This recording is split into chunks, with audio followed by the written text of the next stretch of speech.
When you think about it, food is so much more than just fuel. It's our identity, it's our history, and sometimes it's the front line in a battle. Today, we're going to look at two completely different American food stories. One is a passionate but pretty friendly rivalry between regions, and the other, well, it's a community's fight to reclaim its very survival. So first up, we are jumping right into one of those classic American debates. You know the kind I'm talking about. A culinary clash of cultures that just absolutely lights up the internet. We're talking North versus South. And this quote right here, from a user on Reddit, it just perfectly sets the stage. Because yeah, the whole debate might start with what's on the plate, but it gets deep, fast. It becomes about how we talk to each other, how we connect, and really how we see the world. Okay, so let's set this up like a proper head-to-head competition. In one corner, you've got New England, with its cold Atlantic waters and its deep colonial roots. And in the other corner, the South, famous for its warm hospitality and those incredibly rich culinary traditions. Let's see how this plays out. All right, so New England comes out swinging with some serious heavy hitters. People in this debate get almost poetic about the hot dogs. Seriously, they talk about the snap of a natural casing and that buttery, top-split New England-style bun as if it's a life-changing experience. And they will argue to their last breath that there's just no contest when it comes to their pizza, their dairy, and of course, the absolute crown jewel, the perfect lobster roll. But hold on, the South fires right back with a culinary tradition that's, let's be honest, basically a religion: barbecue. We are talking pork, brisket, ribs, a whole universe of smoke and sauce. And then you've got fresh shrimp and crawfish right from the Gulf, fried chicken that is the stuff of legends, and these soulful staples like creamy grits and proper, unsweetened cornbread. I mean, it is crystal clear that both sides have a powerful, powerful claim to being the best. But as this whole thing unfolds, you start to realize this isn't just about food. Not really. It's about these really fundamental differences in culture and even just in how people treat each other day to day. This anecdote from the thread just nails it. It's the perfect way to understand this idea of kind versus nice. The Southern response, super polite, very nice on the surface, right, but not actually helpful. The Northern response, on the other hand, is blunt. I mean, it's rude. But it's ultimately kind because it's about action. They'll make fun of your shoes, for sure, but they're also going to help you pick up your groceries without even thinking about it.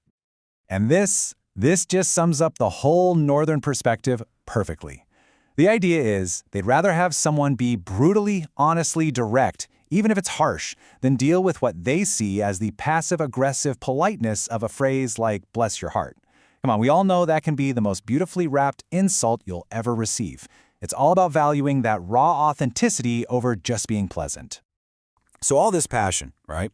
This fierce pride someone feels for a lobster roll or a perfect plate of barbecue, it all comes from a place of abundance, of having those choices. And that forces us to ask a much, much bigger question. What happens when that connection, that deep cultural tie to your food, is systematically, intentionally taken away from you? And that brings us to a much more serious story. This part is drawn from a report by the First Nations Development Institute, and it details how, for many Native American communities, food became a weapon, a tool of colonization and control.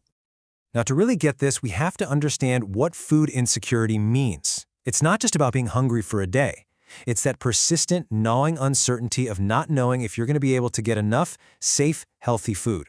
And as we're about to see, the consequences of that are absolutely devastating and last for generations. The report is incredibly clear on this point.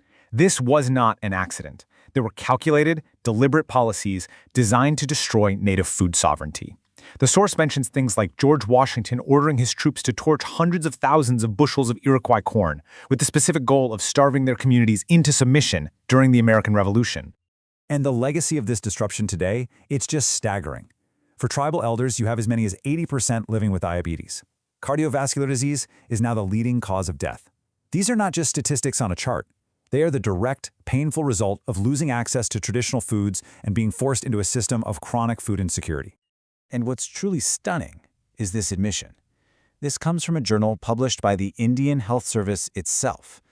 It's this incredibly frank acknowledgement that the very system that's supposed to provide care is fundamentally, spectacularly, failing the most vulnerable people it's meant to serve. But this is not where the story ends. Not at all. Because amidst all of these challenges, a really powerful movement is growing. Communities are taking back control, they're revitalizing their traditions, and they're using food as a tool of empowerment and sovereignty. And it all starts right here, with something as simple and as hopeful as planting a seed. The First Nations report highlights some amazing community-led projects that are reconnecting people with the land and with their heritage. So, in places like the Pueblo of Nambe in New Mexico, you have this beautiful exchange happening. The elders who hold all of this traditional knowledge of farming are teaching the younger generations. And it's so much more than just agriculture. It's the passing on of language, of rituals, a whole cultural legacy that was almost lost. And the results? They are tangible, and they are growing fast.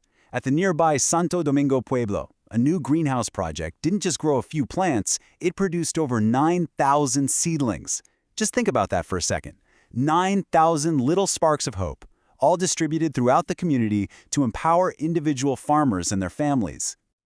This is what it actually looks like. A thriving farm that's become a kind of outdoor classroom.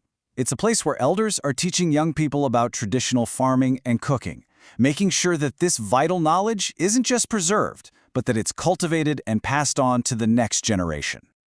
And you know, these solutions are not one-size-fits-all. The Paca tribe of Oklahoma took a totally different but equally innovative approach. They saw a need for healthy protein in their community, and they just decided to create their own solution, right from the ground up.